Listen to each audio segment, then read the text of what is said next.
Namo tassa bhagavato arahato samma sambuddhassa. Namo tassa bhagavato arahato samma sambuddhassa. Namo tassa bhagavato arahato samma sambuddhassa. Natavatta dhammadharo yawatta bahubhasati yo ca apampi sutwana dhammang kayena passati sawe dhammadharo hoti yo dhammang napamajjati ti.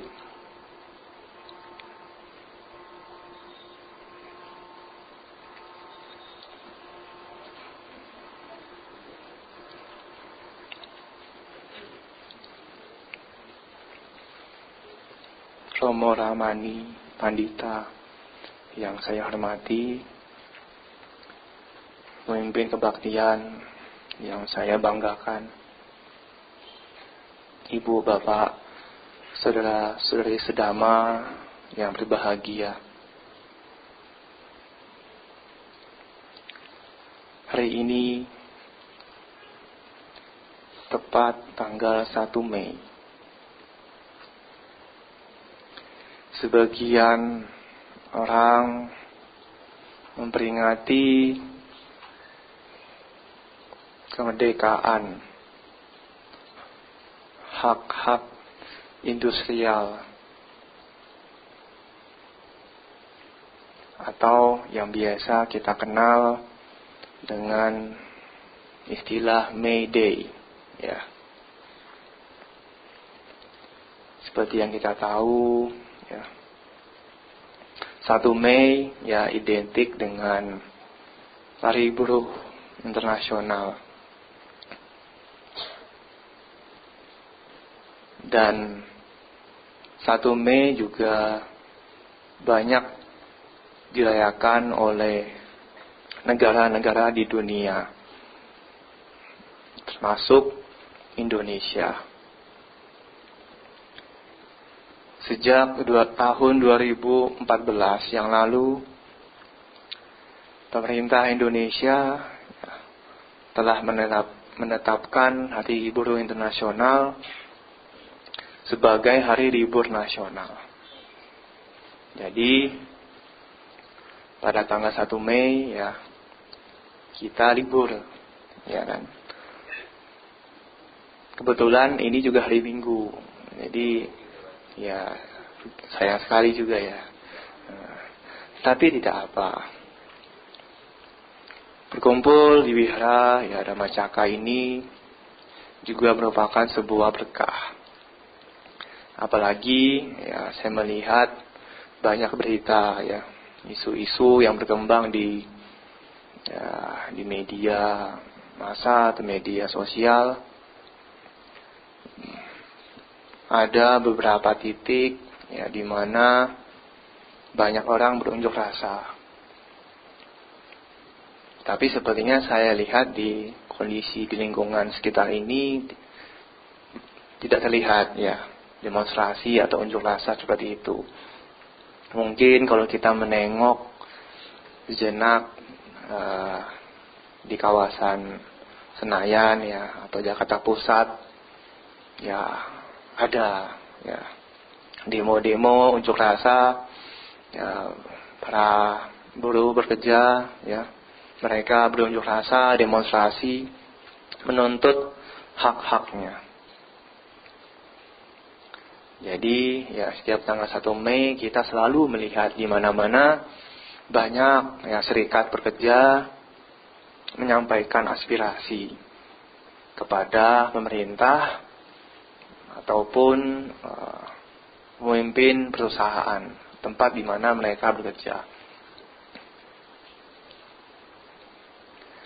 Di dalam agama Buddha, siapapun yang berjuang di dalam dhamma, dia sesungguhnya juga bekerja di dalam dhamma. Ya, tentu ibu bapak, saudara-saudari sekalian sudah tahu bahwa di dalam komunitas Buddhis ada yang disebut dengan upasaka, upasika. Nah, mereka ini adalah kelompok umat Buddha yang menjalankan kehidupan berumah tangga dan menjalani penghidupan umat pada umumnya. Jadi yang laki-laki disebut upasaka, perempuan disebut upasika. Nah, mereka ini adalah orang-orang yang bekerja di dalam dhamma, atau bisa kita sebut sebagai pekerja dhamma. Jadi bukan hanya mereka yang bekerja di perusahaan, di tempat kerja, tempat bisnis, tetapi kita pun semua adalah pekerja, tetapi bekerja di dalam dhamma. Apa bedanya Bante? Bekerja di dalam dhamma dengan bekerja pada umumnya.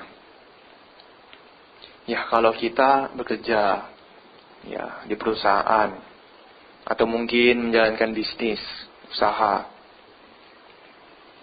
kita berusaha mengembangkan keterampilan, mengembangkan kemampuan supaya dapat mengembangkan kesejahteraan, kekayaan, kemakmuran. Itulah tujuan kita bekerja, ya kan? Sebagai perumah tangga, umat awam bekerja untuk memperoleh penghidupan yang layak. Tetapi apabila kita bekerja di dalam dhamma, kita bukan mengembangkan kekayaan, bukan mengembangkan kesejahteraan, tetapi kita semua mengembangkan batin masing-masing, mengembangkan kualitas-kualitas positif yang ada di dalam pikiran masing-masing. Itu tugas kita sebagai pekerja dhamma.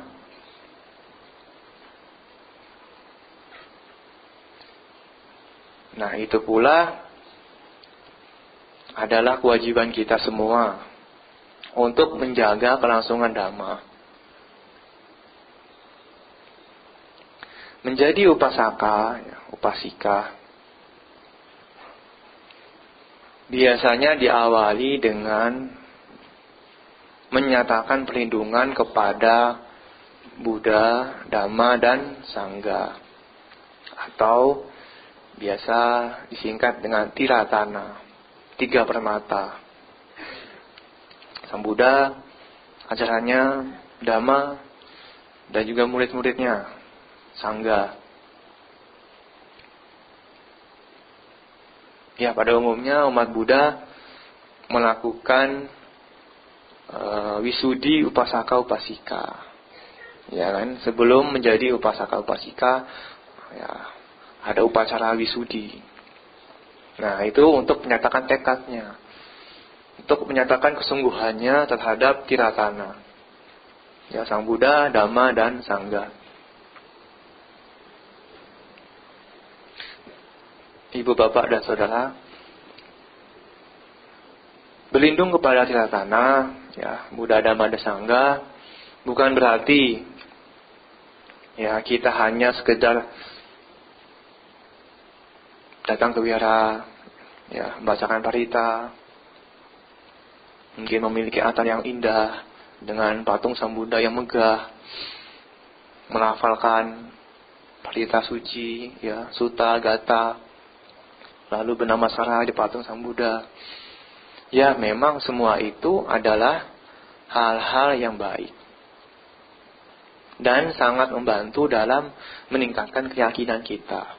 Semua itu baik, tetapi tidak cukup. Kenapa, Bante? Ya, berlindung kepada tiratana berarti kita betul-betul menyatakan diri berada di dalam tiratana itu. Jadi, kita dengan tekad yang kuat, dengan semangat yang giat, kita melangkah di jalan Dhamma. Itu adalah upasaka, upasika yang betul-betul berlindung kepada tiratana. Ya, boleh datang ke wihara, tetapi jangan lupa. Nah, setelah ini juga kita juga ingat kepada Dhamma. Mungkin setelah datang ke wihara, ingat dengan Dhamma. Setelah pulang juga harus ingat. Nah, itulah yang disebut dengan upasaka, upasika yang sejati. Menjadi upasaka, upasika, ibu bapak dan saudara, memang tidak mudah. Ibu bapak dan saudara dituntut untuk memiliki pemikiran yang buddhistik, ya. Jadi pemikiran yang betul-betul sesuai dengan agama Buddha. Ya, kalau dalam kehidupan kita sehari-hari, ya, mungkin sudah cukup, ya, bahagia, memiliki keluarga yang baik.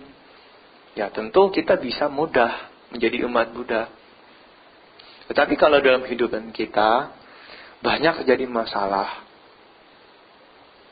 konflik di sana sini, tidak cocok dengan yang lainnya. Akhirnya apa? Kalau kita tidak bisa menerima keadaan itu, muncullah penderitaan. Umat Buddha, ya, khususnya upasaka upasika, berusaha untuk melihat segala sesuatu secara terus terang dan apa adanya.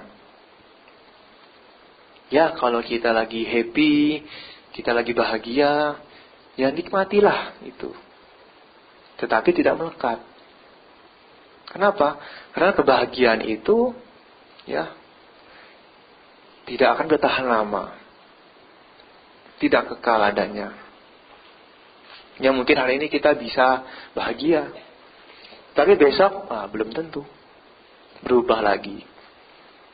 Kadang senang, kadang sedih. Kadang untung, kadang rugi. Ya, itulah kehidupan. Selalu berubah.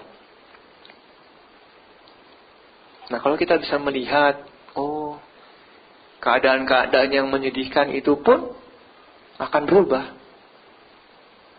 Ya kan?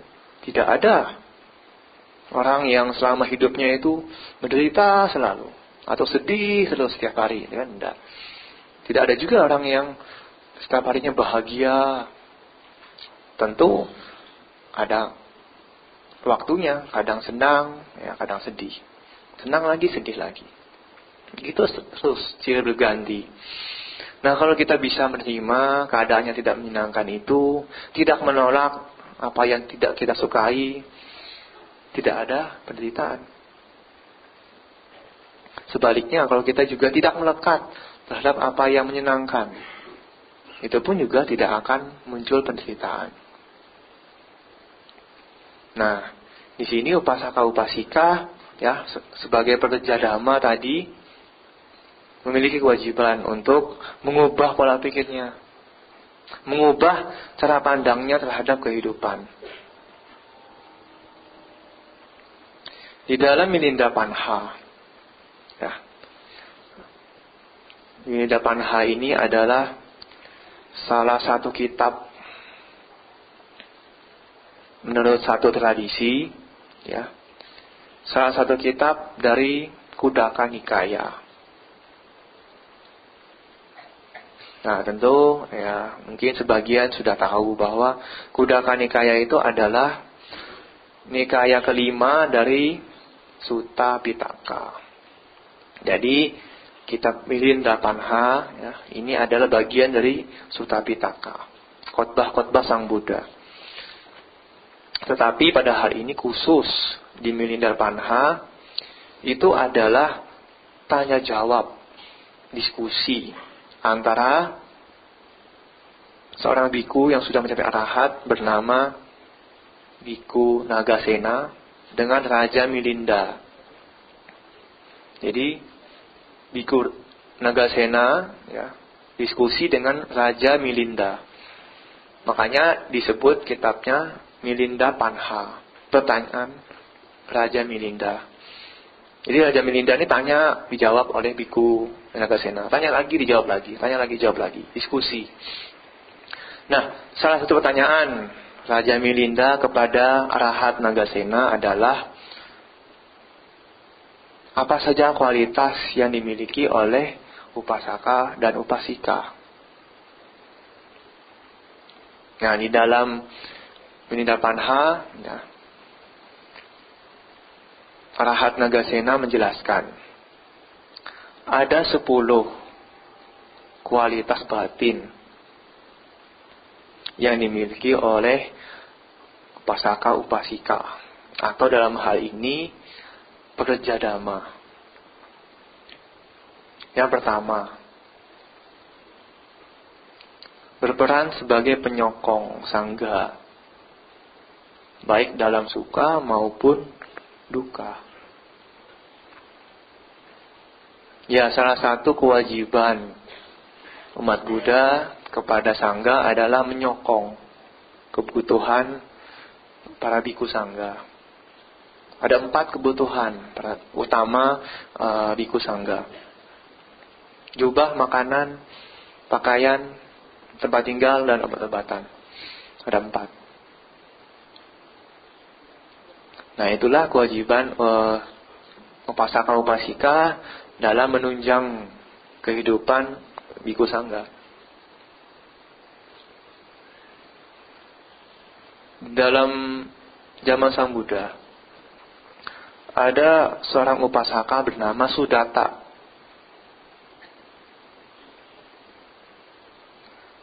Yang biasa lebih terkenal dengan nama Anathapindika. Nah, jadi sebenarnya nama asli dari Anathapindika itu adalah Sudatta. Ya. Disebut Anathapindika karena dia itu gemar memberi. Anata berarti orang-orang yang tidak memiliki pelindungan, atau ya bahasa yang lebih gampang, pengemis. Mungkin ya, orang-orang yang tinggal di jalan. Pindika itu adalah pemilik gumpalan nasi. Jadi pinda itu gumpalan nasi. Nah, kalau pindika artinya yang memiliki nasi itu. Makanya ada istilah pinda pata. Pinda itu gumpalan nasi. Zaman dulu itu kan biasa kalau umat berdananya hanya gumpalan nasi. Pata menjatuhkan. Nah, jadi pinda pata apa? Menjatuhkan gumpalan nasi. Nah, itulah sebenarnya. Jadi Anathapindika adalah orang yang memberikan makanan kepada orang miskin. Itu sebutan untuk Sudatta, Anathapindika. Nah, pada suatu ketika, ya ibu bapak dan saudara, Anathapindika ini dikisahkan ya pada saat itu sangat kaya, ya kan. Bahkan dia sampai membuatkan wihara yang bernama Jetawana untuk Sang Buddha. Tetapi karena ada sesosok dewa yang tidak suka dengan dia, jadi dewa ini menguji kesetiaan Anathapindika kepada Sang Buddha. Dengan berbagai cara, semua hartanya pelan-pelan mulai hilang. Ada yang diambil temannya, ditipu temannya, ada yang hilang karena bencana. Pelan-pelan hilang satu persatu, akhirnya sampai Anathapindika ini jatuh miskin, tidak punya apa-apa. Untuk makan saja mungkin susah. Tetapi dengan tekad dengan semangat, dengan keyakinan kepada Tiratana, Anathapindika tetap mau berdana. Walaupun itu hanya sedikit, tapi dia tetap berdana. Menjalankan kewajibannya sebagai umat berumah tangga, berdana kepada Bhikkhu Sangga. Nah, itulah salah satu contoh yang baik yang bisa kita teladani. Jadi walaupun kita susah, walaupun kita senang, tetap ingat dengan Tiratana.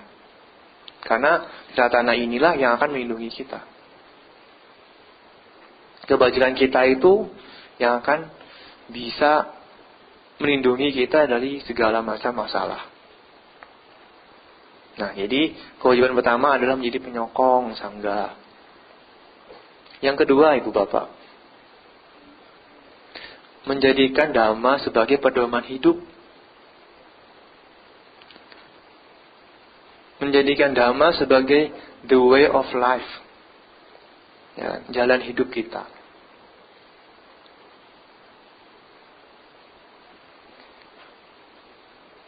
Ya, banyak, mungkin saya sering menemukan ya ada beberapa umat yang datang ke wihara. Ucapannya, tingkah lakunya itu sopan, lemah lembut. Ya, suka membantu, suka melayani kalau di wihara. Tapi kalau sudah pulang rumah, gualanya minta ampun. Ada yang begitu? Kalau di wihara itu lembut, lemah, sopan. Tetapi kalau pulang sama anaknya itu galak sekali. Nah, ini berarti belum menjadikan dhamma sebagai jalan hidupnya. Tetapi menjadikan dhamma hanya di wihara saja.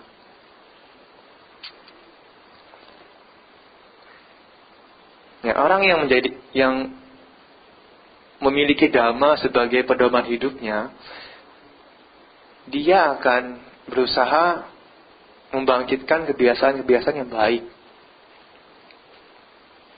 Nah, kebiasaan-kebiasaan inilah yang akan nanti membentuk dia menjadi orang yang baik. Ya kan? Jadi orang yang baik itu adalah orang yang memiliki kebiasaan-kebiasaan yang baik. Kalau kita terbiasa berucap dengan lembut, ya, bicara dengan sopan, tentu di mana saja kita sudah biasa bicara dengan sopan, bicara dengan lembut, dan bukan tidak terpaksa lagi. Itu sudah secara alami keluar. Contoh lain, kalau disuruh antri, ya siapa saja, mau umat Buddha, mau yang lainnya juga. Ketika mengantri, mungkin mengantri di mana gitu, di ATM apa di mana, nanti di food court atau di mana. Kalau orang yang tidak terbiasa ngantri itu bagaimana? Langsung robot ke depan. Kenapa? Tidak biasa. Tapi kalau sudah biasa, ya tunggu, sabar kan. Sudah biasa ngantri, tidak ada masalah. Memang menunggu itu menunggu 1 menit itu bisa jadi satu jam. Lama sekali kelihatannya ya. Kalau disuruh menunggu itu memang lama sekali. Ya, makanya sampai Teng Lijun pernah mengatakan, Sanpai Liu Shou Ke Sepu Hao Kuo, ya. Jadi 1 tahun itu lama sekali. Nah, apalagi buat orang yang menunggu, ya, orang-orang yang dikasihi, orang-orang yang disayangi. 1 tahun, wah lama sekali. Apalagi bertahun-tahun. Ini nunggu 5 menit, 10 menit aja sudah lama. Apalagi nunggu 1 tahun, nah, ini lama. Tapi itulah latihan kita, ya, melatih batin kita untuk sabar, latih kesabaran. Ya memang saya datangnya terlambat, yang ngantri itu udah konsekuensi, sudah resiko. Nah, jadi saya harus mengantri. Nah, kalau begitu kan tenang, tidak ada masalah. Nah, itulah. Jadi kewajiban umat Buddha terhadap Tiratana. Yang ketiga, Ibu Bapak, senang berbagi. Nah, jadi upasaka upasika diharapkan senang berbagi, berdana. Ya, entah itu materi, ya tenaga, pikiran, ya pengetahuan, ide-ide. Berbagilah kepada si yang lain. Berbagilah kepada sesama yang membutuhkan. Pernah suatu ketika Sang Buddha khotbah. Orang yang tahu ya kualitas kebajikan dari berdana, dia tidak akan tega makan sendok nasi kalau dia melihat ada yang lain yang membutuhkan. Dia tidak sampai hati untuk makan. Jadi dia akan memberi. Nah, begitulah kualitas dari berdana. Meringankan penderitaan yang lain itu lebih penting. Yang keempat, selain senang berdana ya, upasaka, upasika ya, juga memiliki kewajiban, yaitu mengembangkan ajaran agama Buddha kalau suatu waktu mengalami kemunduran. Nah, misalnya kita lihat kondisi sekarang ini. Kalau umat Buddha disuruh meditasi, wah males Bante, capek, ya, panas, banyak nyamuk, ada saja alasannya. Ya. Padahal kalau kita lihat ya di dalam retret ya atau latihan meditasi di mana saja, kebanyakan yang ikut meditasi itu malah bukan Buddhis. Malah non-Buddhis yang banyak. Umat Buddhisnya mungkin hanya 25%, 30%. Sisanya itu non-Buddhis. Nah, ini kemana umat Buddhanya? Yang katanya suka meditasi. Tapi ketika ada retret meditasi, pelatihan meditasi, 3 hari, 7 hari, 10 hari, kok sedikit. Nah, ini kita bisa ajak, kita bisa tingkatkan ya diri kita sendiri, dan juga kita bisa mengajak yang lain, ayo meditasi. Ya, saya tahu di sini ada ya pelatihan meditasi ya seminggu 3 kali ya, 4 kali, 3 kali. Ya ikutilah itu. Selagi masih ada waktu, ya selagi masih ada kesempatan, berlatihlah meditasi. Kembangkanlah hal-hal Buddhisme dalam diri kita. Kewajiban yang kelima adalah memiliki pandangan yang benar. Pandangan yang benar ini maksudnya adalah kita bisa tahu mana yang baik, mana yang tidak baik. Bisa membedakan mana yang baik, mana yang buruk. Kalau merokok itu baik atau buruk? Tentu buruk. Tapi masih dilakukan. Iya enggak? Sudah tahu itu tidak baik, masih dilakukan. Makanya kita lihat itu, hari ini kan banyak demo. Kalau harga BBM naik, demo. Tetapi harga rokok naik, nggak demo, biasa aja. Nah, iya kan? Belum bisa membedakan mana yang baik, mana yang tidak baik. Belum memiliki pandangan yang benar. Dalam Buddhis ini sangat penting, pandangan yang benar. Ini adalah kunci dari kita mengembangkan jalan mulia Buddha 8. Pandangan benar itu nomor 1. Jadi kalau kita memiliki pandangan yang benar, segala perilaku kita, ucapan kita juga akan terpengaruh. Yang keenam,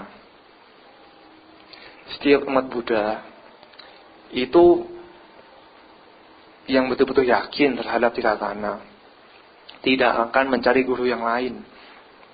Kenapa? Karena Guru Agung Buddha Gautama sudah jelas sekali memberikan jalan kepada kita semua. Tinggal bagaimana kita mau melangkah atau tidak. Nah, jadi ketika dihadapkan pada sesuatu yang sulit, oh saya sudah buat baik Bante, Saya sudah berdana, meditasi, menjalankan sila, tapi kok hidup saya susah. Jangan-jangan ini, tahunnya ini nggak baik. Atau mungkin saya diganggu ini Bante. Akhirnya cari yang lain. Meramal, ramalan yang lain, macam-macam itu. Tidak percaya dengan Sang Buddha. Padahal kalau kita betul-betul yakin sebagai upasaka upasika, yakin dengan Sang Buddha, kita jelas. Memang kita belum memetik hasilnya. Memang kita masih harus memetik yang tidak baik dulu. Tetapi yang baik masih ada, tentu akan berbuah di kemudian hari. Ya, teruslah buat baik. Jangan ragu, jangan bimbang, ya jangan takut. Setiap kebaikan pasti akan menghasilkan kebahagiaan. Itu adalah hukum alam. Bukan hanya hukum Sang Buddha, tapi juga hukum alam. Ya, kewajiban yang ketujuh adalah menjaga perilaku dan ucapan. Nah, ini jelas ini ya. Kita harus bisa mengendalikan tingkah laku kita, ucapan kita. Ya. Termasuk kepada mereka yang mungkin kita tidak sukai.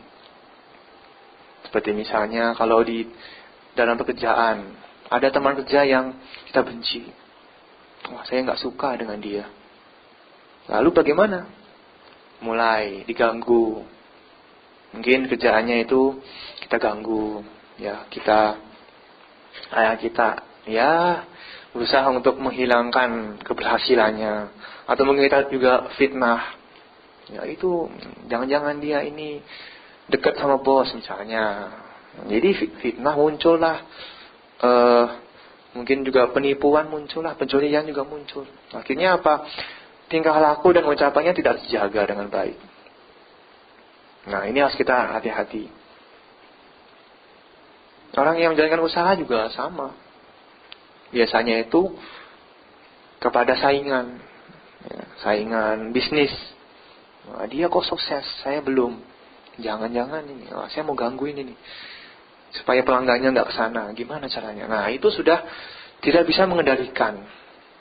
Akhirnya, ya ucapannya, perilakunya juga ikut. Tidak terkendali. Nah, jadi ya, Ibu Bapak dan Saudara, berhati-hatilah dalam berucap, dalam bertingkah laku. Kewajiban yang ke-8 adalah menjaga kesatuan. Suka dalam persatuan. Senang dalam kehidupan yang harmonis dengan sesama. Ya, tidak cekcok. Tidak suka bikin konflik. Tidak suka bikin onar di mana saja. Nah, di dalam Dhamma dikatakan, idang mewah sacang mogang anyang. Itu adalah penyebab konflik. Apa? Saya itu betul. Saya ini benar. Yang lain itu salah. Nah itu. Sang Buddha mengatakan, apa penyebab konflik? Idang mewah sacang mogang anyang. Saya yang paling benar. Yang lainnya salah. Itu. Kalau kita menganggap diri kita benar, itu salah. Saya yang benar.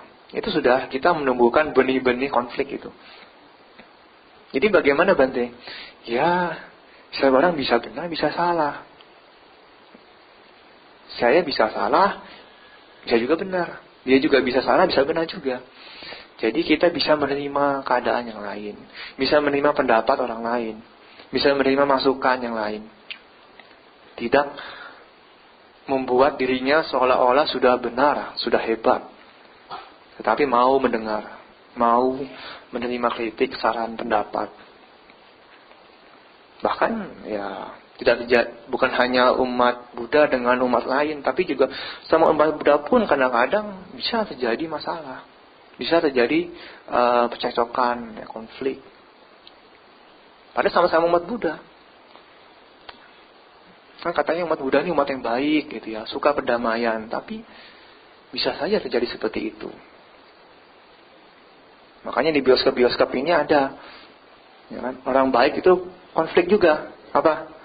Civil war, ya kan? Udah nonton belum? Nah, Jadi orang-orang baik pun bisa konflik. Ya, bukan hanya orang jahat dengan orang baik, tapi orang baik pun bisa konflik kalau dia menganggap dirinya paling benar. Makanya kita jangan sampai menumbuhkan ego-ego seperti itu. Ya, turunkanlah ego. Nah, kewajiban yang 9 ya, Ibu Bapak, Saudara, bukan merupakan orang yang iri hati. Nah, jadi sebagai umat Buddha, ya upasaka upasika, kita bisa berbudita cita. Ya, ikut bahagia kalau orang lain bahagia. Ya, jangan iri hati. Kenapa? Iri hati itu tidak suka. Akarnya adalah dosa, kebencian. Tidak suka dengan kebahagiaan orang lain. Lihat orang lain lebih kaya, ya, lebih sukses, lebih pandai, tidak suka. Padahal kalau kita lihat, ya tentu dia mendapatkan semua itu juga hasil dari perjuangan. Kalau dia bisa, kenapa saya tidak bisa? Saya pasti bisa. Nah, justru kita memunculkan motivasi. Jangan malah memunculkan kebencian. Wah, itu bukan ajaran Sang Buddha. Justru kita memunculkan motivasi. Kalau dia bisa, saya juga pasti bisa. Nah, berjuang dengan sungguh-sungguh. Nah, itulah sebenarnya upasaka upasika yang ideal. Kewajiban yang 10, yang terakhir, adalah ya ketika menjadi umat Buddha itu tidak berpura-pura. Artinya apa? Artinya saya menjadi umat Buddha, upasaka upasika itu betul-betul tulus, betul-betul ikhlas, ya, tidak terpaksa, tidak pura-pura. Bukan karena ya mungkin ikut orang tua, bukan karena ajakan teman, bukan karena terpaksa, tapi betul-betul keyakinan dari dalam diri sendiri. Saya menjadi umat Buddha ini betul-betul dari saya memang mau gitu, saya memang ingin. Dengan keyakinan yang kuat, saya berlindung kepada Tiratana, gitu.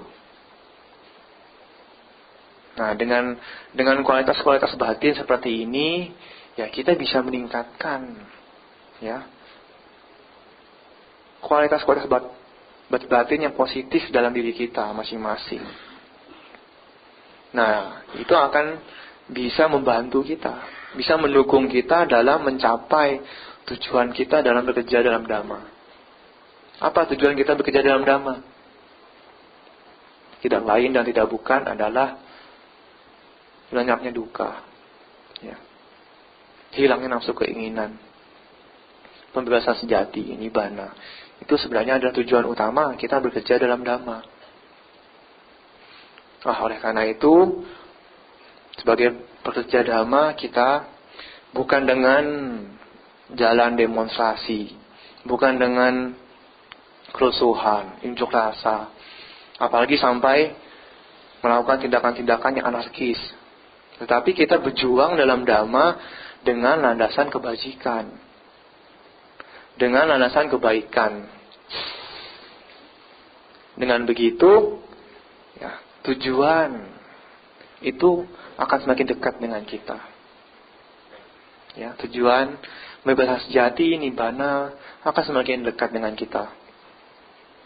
Ketika kita melangkahkan satu langkah kaki, berarti kita sudah satu langkah lebih dekat dengan tujuan. Walaupun hanya satu langkah. Apalagi kalau 2 langkah, 3 langkah berjalan, semakin dekat dengan tujuan. Begitu pula dengan ya usaha yang gigih, dengan usaha yang kuat, sungguh-sungguh, perlahan kita berjuang, ya, menjadi pekerja Dhamma, menjadi upasaka, upasika yang ideal. Seperti yang di awal tadi saya sampaikan, nak tawata dhammadaro, yawata bahu bahasati. Bukan karena banyak bicara, ya, seseorang dianggap sebagai ahli Dhamma. Yoca apampi sutwana dhammang kayena pasati sawe dhammadaro hoti yo dhammang napamajati ti. Orang yang walaupun hanya mengerti sedikit, mengerti dhamma sedikit, tapi dia betul-betul mempraktekkan dhamma. Batinnya melihat dhamma dengan sungguh-sungguh dan tidak lalai, tetap waspada. Nah, sesungguhnya orang inilah yang pantas disebut orang yang mengetahui dhamma. Semoga ya kita semua selalu berjuang dalam dhamma. Semoga Tiratana selalu melindungi. Semoga semua makhluk berbahagia. Sekian, terima kasih. Sadhu, sadhu, sadhu.